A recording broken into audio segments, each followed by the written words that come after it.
उत्तराखंड में paper leak मामले के बाद अब रुड़की को कोचिंग सेंटर्स के पंजीकरण की मांग उठ रही है। विधायक प्रदीप बत्रा ने कहा कि सभी कोचिंग नियम कानून के तहत ही चलने चाहिए। तो विधायक प्रदीप बत्रा ने मांग उठाई है क्योंकि कोचिंग सेंटर्स की भूमिका भी सवालों के घेरे में यहां आई है और अन्य राज्यों में भी आती रही है।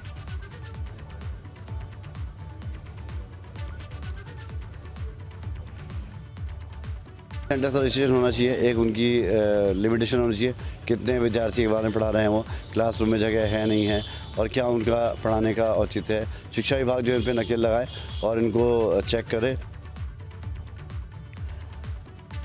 वहीं हल्द्वानी में गर्मी का सीजन शुरू होने से पहले पेयजल किल्लत की समस्या शुरू हो गई। डीएम के जनता दरबार में शहर के कई हिस्सों से पेयजल किल्लत और पानी की सप्लाई को लेकर शिकायतों का अंबार लग गया है।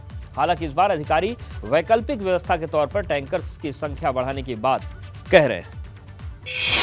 तो हम लोग जितने भी हमारे ट्यूबवेल्स हैं उनको रिचार्ज करने के लिए हम लोगों ने धनराशि अपने जिला स्तर से दी है, वो जिला प्लान से, और जिन स्थानों पे काम हो चुका है और इस बरसात के दौरान जहाँ पानी एक्यूमुलेट हुआ है तो वहाँ पे रिजल्ट्स अच्छे हैं। तो जितने भी हमारे ट्यूबवेल्स हैं खासकर हल्द्वानी और रामनगर में, तो आने वाले वर्षों में हम लोग जिला प्लान से ही इन ट्यूबवेल्स को रिचार्ज करने के लिए और ग्राउंड वाटर को रिचार्ज करने के लिए काम करें।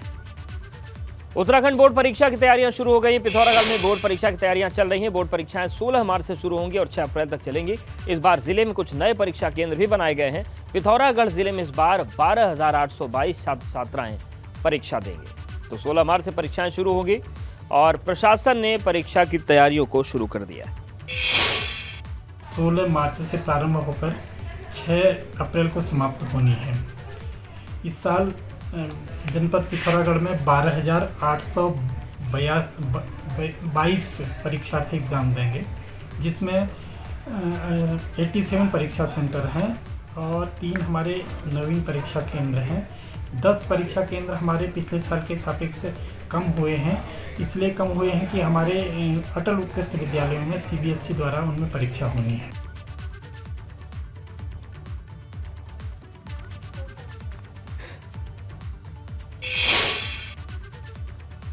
और जोशीमठ के ऊंचाई वाले इलाकों में बर्फबारी हुई है। फूलों की घाटी क्षेत्र में बर्फबारी हुई, जिस वजह से वहां पर गश्त के लिए गई टीम को काफी परेशानी हो रही है। गश्ती दल को घांगरिया से वापस लौटना पड़ा। यहां पर बर्फबारी इतनी ज्यादा है कि गश्ती टीम को वापस आना पड़ गया। आप तस्वीरें देख सकते हैं किस तरीके से बर्फबारी जमकर हो रही है।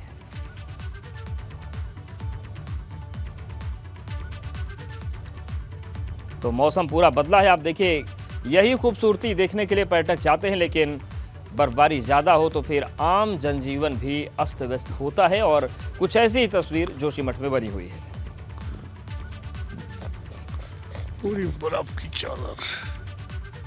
और चलिए बात करते हैं आस्था और भक्ति की। पौड़ी में महाशिवरात्रि की तैयारियां चल रही हैं। कल महाशिवरात्रि है और इसके आयोजन को लेकर मंदिरों में तैयारियां चल रही हैं। सुरक्षा के इंतजाम किए जा रहे हैं और खास तौर से नीलकंठ महादेव मंदिर, जहां पर बड़ी संख्या में लोग पहुंचते हैं दर्शन के लिए, वहां पर प्रशासन और पुलिस भी विशेष रूप से तैयारी कर रहा है।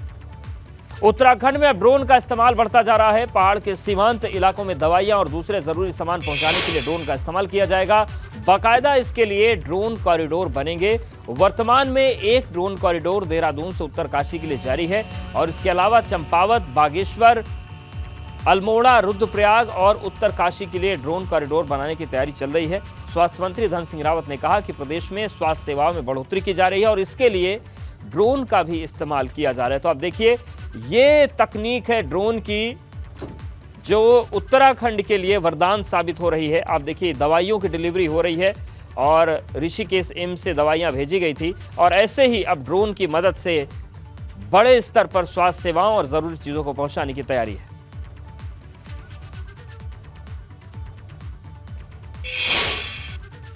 स्वास्थ्य के क्षेत्र में 3 इनोवेटिव काम करने जा रहे हैं। पहला तो यह है कि कोई भी अगर क्रिटिकल मरीज है तो उसको हम एयरलिफ्ट अपने राज्य में करा रहे हैं ताकि जल्दी से जो है उसको जो है स्वास्थ्य सेवाएं मिल सके।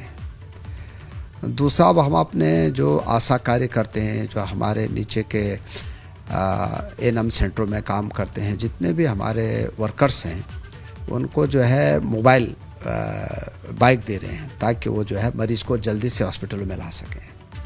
तीसरा ये है कि हम ड्रोन के द्वारा दवाई भेजने का एक 2 ट्रायल जो है बहुत सक्सेसफुल रहे हो गए हैं। एक हमने खुद किया था, एक अभी कल एम्स ने किया है, ताकि 4 घंटे में जो हम दवाइयाँ भेजते हैं वो जो है आधा घंटे में जा सकते हैं। तो एक बड़ा काम अभी ये चल रहा है ट्रायल बेस पे, और जल्दी हम इस नीति को कैबिनेट में ला रहे हैं। मुझे लगता है कि पर्वतीय राज्यों के लिए एक मील का पत्थर साबित होगा। उधर ऋषिकेश एम्स से ड्रोन के जरिए दवाइयां टिहरी के बौराड़ी जिला अस्पताल भेजी गई। इसमें करीब 26 मिनट का समय लगा। जिला अस्पताल में दवाइयां रिसीव करने के बाद वहां से कुछ सैंपल ड्रोन के जरिए वापस एम्स भेजे गए। तो ये एक जो नवाचार शुरू हुआ, ये निश्चित तौर से काबिले तारीफ है। ऋषिकेश एम्स से दवाइयां भेजी गई बौराड़ी जिला अस्पताल, और वहां से कुछ सैंपल्स भेजे गए एम्स के लिए। दवाइयाँ आई हैं और उसमें कुछ सैंपल्स आए हैं जो कि यहाँ पे सक्सेसफुली रहा, और यहाँ से भी हमने यहाँ अपनी कुछ मेडिसिन्स और कुछ सैंपल्स एम्स के लिए भेजे हैं। सर इसमें 28 मिनट्स के लमसम लगभग 28 मिनट्स लगे। उत्तराखंड में ड्रोन का इस्तेमाल बढ़ रहा है और इस पर पीएम नरेंद्र मोदी ने भी ट्वीट किया है। पीएम ने अपने ट्वीट में लिखा कि भारत के लोगों में ईज ऑफ लिविंग को आगे बढ़ाने के लिए टेक्नोलॉजी बहुत महत्व रखती है, और इस वीडियो को प्रधानमंत्री ने भी ट्वीट किया है और उसकी सराहना की है। देखिए, मिनिस्ट्री ऑफ हेल्थ ने ट्वीट किया था, उस पर प्रधानमंत्री ने भी लिखा है। तो निश्चित तौर से ये एक जो ड्रोन का इस्तेमाल तकनीक के जरिए हो रहा है, ये वनांचल क्षेत्रों के लिए बहुत बड़ी सौगात है। विनोद हमारे साथ जुड़ गए हैं। विनोद, अगर हम ड्रोन की बात करें तो अभी तक ऐसा होता था, या तो सीमाओं पर इसका इस्तेमाल होता था, या फिर पुलिस इसका इस्तेमाल करती थी सर्वे के लिए, या फिर ड्रोन बच्चे खेला करते थे सस्ते ड्रोन लेकर। लेकिन ये जो उत्तराखंड में ड्रोन के जरिए दवाइयां पहुंचाई जा रही हैं, दूरस्थ वनांचल इलाकों से ब्लड सैंपल्स आ रहे हैं, टेस्ट के सैंपल्स आ रहे हैं, ये एक बड़ी क्रांतिकारी चीज़ शुरू हुई है उत्तराखंड में। जीवन बदलेगा लोगों का इससे। बिल्कुल अवधेश, देखिए सबसे इम्पॉर्टेंट यही है कि अब तक उत्तराखंड में 2 कॉरिडोर में ड्रोन से दवाई भेजने का ट्रायल हुआ, और दोनों ही ट्रायल बिल्कुल सफल हुए। जो काबिले तारीफ इस टेक्नोलॉजी को अभी तक बताया जा रहा है। ऋषिकेश से एम्स दवाई भेजे गई, और कुछ दिन पहले देहरादून से उत्तरकाशी के लिए ड्रोन के जरिए दवाई भेजी गई। दोनों ही ट्रायल बिल्कुल सफल हुए हैं। और सबसे महत्वपूर्ण बात यह भी है कि आप अगर मैनुअली दवाई एक स्थान से दूसरे स्थान के लिए रवाना करते हैं तो करीब 3 से 4 घंटे उसमें लगते हैं, लेकिन ड्रोन कैमरे के जरिए दवाइयों को भेजने में करीब आधा घंटा लग रहा है। और उत्तराखंड की जो स्वास्थ्य व्यवस्था है वो बिल्कुल किसी से छिपी नहीं है, लेकिन उसी बीच ये इस टेक्नोलॉजी ये बिल्कुल काबिले तारीफ है। तो प्रधानमंत्री नरेंद्र मोदी खुद इसकी तारीफ कर चुके हैं, और पूरी तरीके से उत्तराखंड में करीब 7 ऐसे जो ड्रोन कॉरिडोर है उनकी बनाने की तैयारी चल रही है, जिसमें बागेश्वर है, चंपावत है, पिथौरागढ़ है, उत्तरकाशी है, देहरादून है, और इन तमाम जनपदों के जो दूरस्थ इलाके हैं वहाँ पर ड्रोन के जरिए दवाई भेजने का काम किया जाएगा। सबसे महत्वपूर्ण बात तो यही है कि समय बच रहा है, और कम समय में ही एक स्थान से दूसरे स्थान तक दवाई भेजने में करीब 30 से 40 मिनट लगती है। और आपको ये भी बता दें कि जहाँ जहाँ पर भी दिक्कतें आती हैं स्वास्थ्य के क्षेत्र में, वहाँ पर ड्रोन कॉरिडोर बनाकर दवाइयों की सप्लाई होगी। और जो एयरलिफ्टिंग के जो काम है, जो स्वास्थ्य के क्षेत्र में एयरलिफ्टिंग की भी एक बड़ी समस्या यहाँ पर बनी रहती है, उसको लेकर भी काम किया जा रहा है। लेकिन जो एक महत्वपूर्ण और काबिले तारीफ वाली जो ये ड्रोन कॉरिडोर वाली, और आने वाले वक्त में जब ड्रोन कॉरिडोर और बेहतर ढंग से काम करेंगे तो लोगों का जो ईज ऑफ लिविंग है वो बेहतर होगा। शुक्रिया विनोद आपका जानकारी के लिए। उत्तराखंड के दूरस्थ इलाकों में स्वास्थ्य व्यवस्थाओं को जांचने के लिए स्वास्थ्य सचिव आर राजेश कुमार ने 3 दिवसीय भ्रमण किया। इस दौरान उन्होंने चंपावत और दूसरे क्षेत्रों के अस्पतालों में निरीक्षण कर व्यवस्थाओं का जायजा लिया। हल्द्वानी में बन रहे 120 बेड के कैंसर अस्पताल से कुमाऊं क्षेत्र के लोगों को बड़ी राहत मिलने जा रही है। 40 बेड के कैंसर हॉस्पिटल को 120 बेड का किया गया है। अगर जो सबसे दूरस्थ जनपद है हमारा, उसके बारे में बताना चाहता हूँ। वहाँ पे बेस हॉस्पिटल 200 बेडेड का है वहाँ पे, जो कतिपय कारणों की वजह से संचालित नहीं हो पा रहा था। लेकिन अभी हम लोग लगभग 250 बेड्स, जिसमें 100 ICU बेड्स भी होंगे, और 100 वेंटिलेटर जनपद नैनीताल से मूव कर रहे हैं।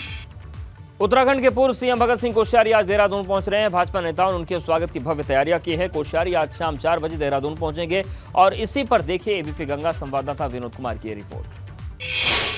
महाराष्ट्र के राज्यपाल पद से रिजाइन देकर आज भगत सिंह कोश्यारी देहरादून पहुंच रहे हैं और देहरादून के एसी डिफेंस कॉलोनी आवास में भगत सिंह कोश्यारी रहेंगे। यानी आज शाम 4 बजे के करीब भगत सिंह कोश्यारी यहां पर पहुंचेंगे और जिनको लेकर आज जिस तरीके से जोली ग्रांट एयरपोर्ट से लेकर और इसी देहरादून के एसी आवास तक बिल्कुल भव्य स्वागत की तैयारियां की जा रही है और जिस तरह से राजनीतिक गलियारों में चर्चा है कि आखिरकार भगत दा का उत्तराखंड में रिटर्न प्लान क्या है। क्या भगत दा सक्रियता वाली राजनीति में उतरेंगे या फिर वो पढ़ने लिखने में अपने समय बिताएंगे। और जिस तरह से अभी राज्य में उनके राजनीतिक शिष्य पुष्कर सिंह धामी की सरकार है, उस लिहाज से ये माना जा रहा है कि वो सक्रियता वाली राजनीति में उतरकर धामी सरकार में सहयोग देंगे। लेकिन जो लोग सरकार और संगठन से खपा रहते हैं, जिनकी बात नहीं सुनी जाती, तो ये ऐसी जानकारी मिल रही है कि ये आवास उनके लिए एक सबसे बड़ा शक्ति केंद्र बन सकता है।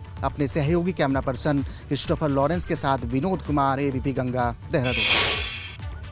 और वहीं कोटद्वार रंजेबाद राष्ट्रीय राजमार्ग की मरम्मत को लेकर विधानसभा अध्यक्ष रितु खंडूड़ी ने केंद्रीय मंत्री नितिन गडकरी से मुलाकात की है। दरअसल हाईवे की खस्ताहाल की वजह से लोगों को आवाजाही में समस्या होती है। सड़क में बड़े बड़े गड्ढे होने की वजह से आए दिन हादसे होते रहते हैं। स्पीकर ने हाईवे की स्थिति को सुधारने की मांग की है। तो विधानसभा अध्यक्ष ने नितिन गडकरी से मुलाकात की है और खस्ताहाल मार्ग को लेकर उन्होंने बातचीत की है।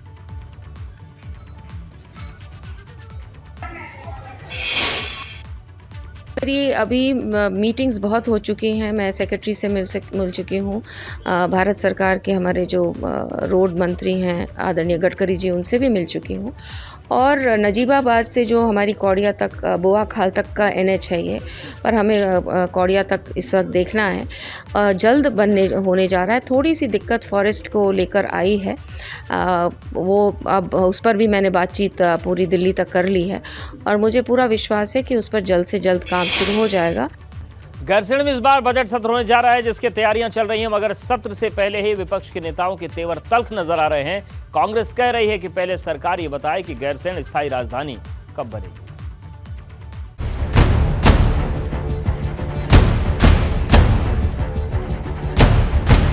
गैरसैंण में 13 मार्च से शुरू होने जा रहे बजट सत्र के अभी से हंगामेदार होने के आसार हैं।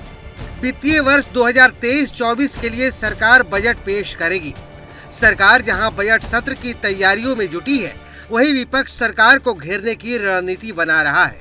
अच्छा रहेगा, बड़ा अच्छा करेंगे। हमने कहा ना कि पहले जनता का संवाद हो, जनता से बैठना हो, हितधारकों से बातचीत हो। मैं आपसे भी आग्रह करूँ, जो भी अच्छा आप सुझाव दे सकते हैं हम शामिल करेंगे। अच्छा बजट जनता के अनुरूप, जिस प्रकार से हमारे केंद्र सरकार ने एक जनता के लिए बजट दिया, हम लोग भी उसी तरह से कोशिश करेंगे। सभी मुद्दे बहुत गंभीर हैं। अंकिता मर्डर केस का मामला है, VIP का नाम अभी तक उजागर नहीं हुआ है। फॉरेंसिक जांच में बहुत सारी दिक्कतें आई, वहाँ डोजर चला, वहाँ आग जली, ये विषय हैं। भर्ती घोटाले के बाद, एक SSSC के बाद पटवारी पेपर लीक हो गया।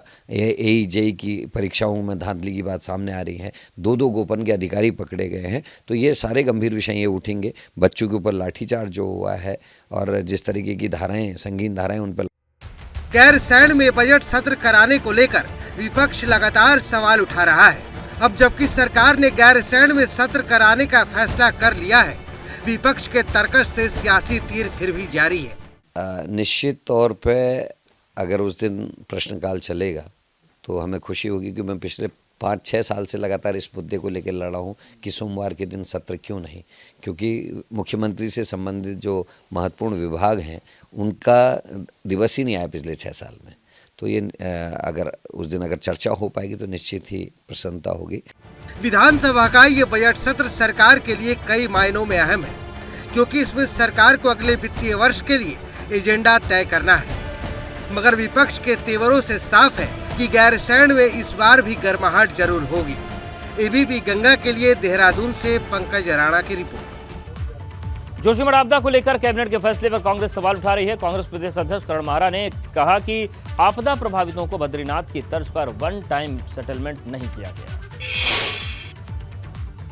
50 लाख रुपए तक का जिसका नुकसान हुआ है उसको 17.5 मतलब 17.5 लाख रुपए प्लस 10% बाकी के पे, तो वो करीब 20-21 लाख रुपए होता है। लोग अपने को लूटा पिटा हुआ सब महसूस कर रहे हैं। जीवन भर की उनकी कमाई पूंजी खत्म हो गई, कारोबार चौपट हो गया, और सरकार का एक तो सुस्त रवैया, ऊपर से ये, और अब इसमें भी आप वहाँ दोबारा से आंकलन करने की बात कर रहे हैं प्रॉपर्टीज़ की। मकान तुमने तुड़वा दिए, किस चीज़ का आंकलन करेंगे, किस तरीके से करेंगे, ये समझ से परे है। जोशीमठ में होटलों में तोड़ने का काम जारी है। होटल माउंट व्यू और मलारी इन ध्वस्तीकरण जारी, 2 दिन में पूरा हो जाएगा होटल तोड़ने का काम। तो एक बड़ी चुनौती थी इन 2 होटलों को मैनुअली गिराना, और अब जानकारी ये मिल रही है कि काम लगभग पूरा हो चुका है। 2 दिन में पूरी तरीके से इनका अस्तित्व यहाँ मिटा दिया जाएगा। जोशीमठ के होटल जो है, होटल माउंट व्यू और मलारी, इनका ध्वस्तीकरण 2 दिन में पूरा हो जाएगा। जोशीमठ के लोगों की मुश्किलें कम नहीं हो रही हैं। मनोहर बाग इलाके में आ रही दरारों की चौड़ाई बढ़ गई है, इसके साथ ही नई दरारें भी आ रही हैं, जिससे लोगों में खौफ है। तो कह सकते हैं कि मनोहर बाग पर महासंकट खड़ा हो गया है।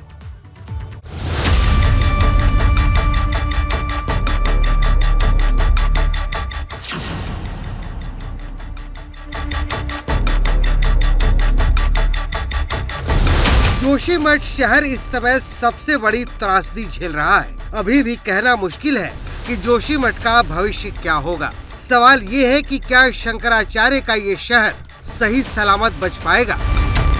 इस बीच जोशीमठ से एक और डरावनी तस्वीर सामने आई है। मनोहर बाग इलाके में नई दरारें आने से दहशत है। जमीन धंसने की वजह से बड़ी बड़ी दरारें नजर आ रही हैं।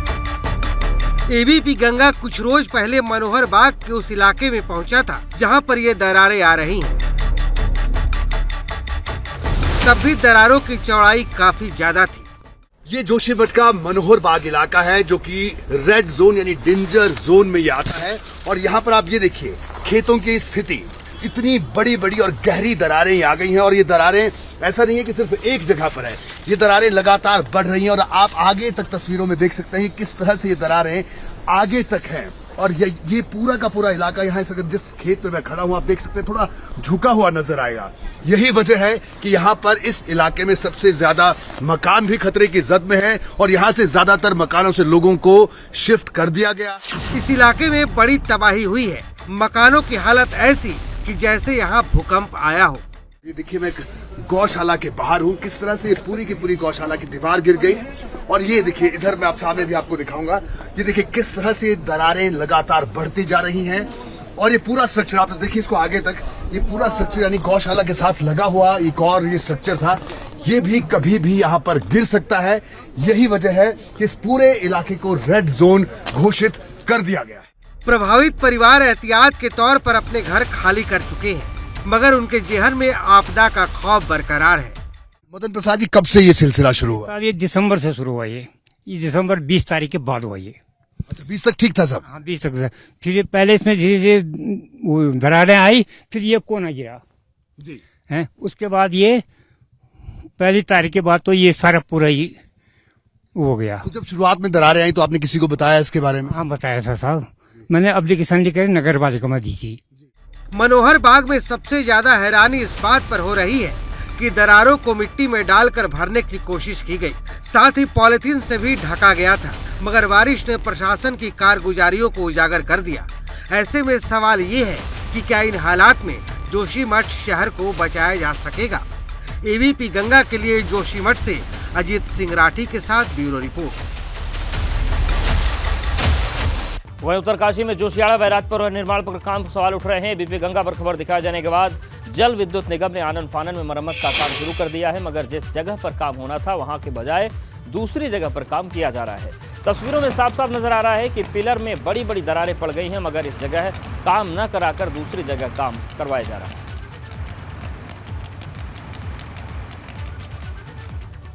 उत्तराखंड में 4 धाम यात्रा की तैयारियां शुरू हो गई हैं। यात्रा शुरू होने में 2 महीने के करीब का वक्त रह गया है, मगर कांग्रेस कह रही है कि इस बार पूरी तैयारी के साथ यात्रा करवाई जानी चाहिए।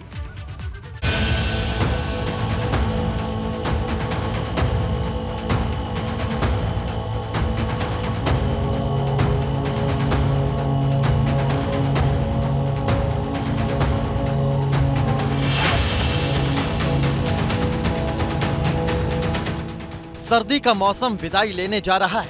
ऐसे में उत्तराखंड के 4 धाम में देवताओं के शीत प्रवास से उठने का समय आ गया है।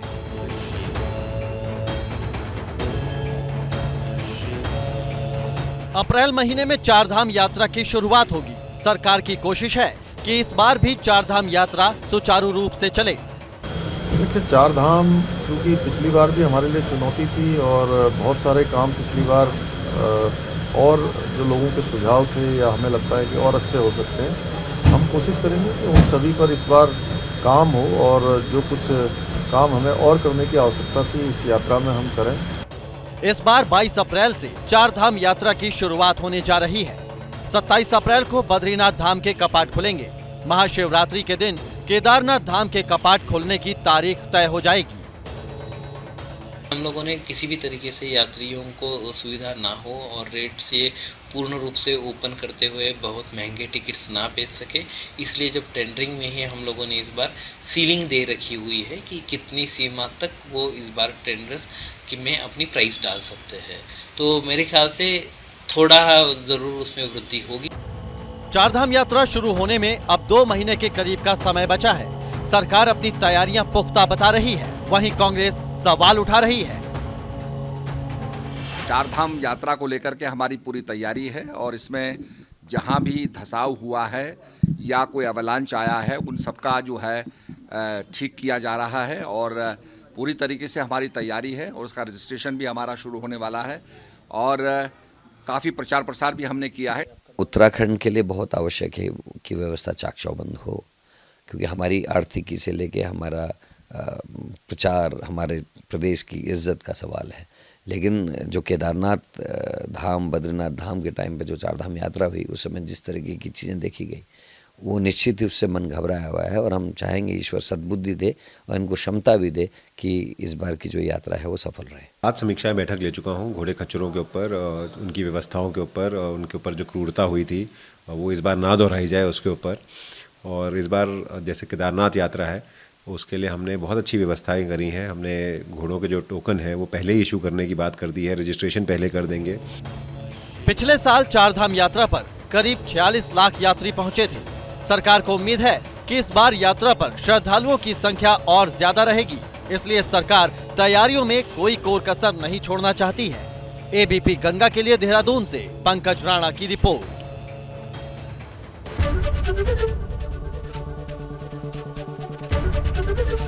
एबीपी गंगा, खबर आपकी, जुबान आपकी।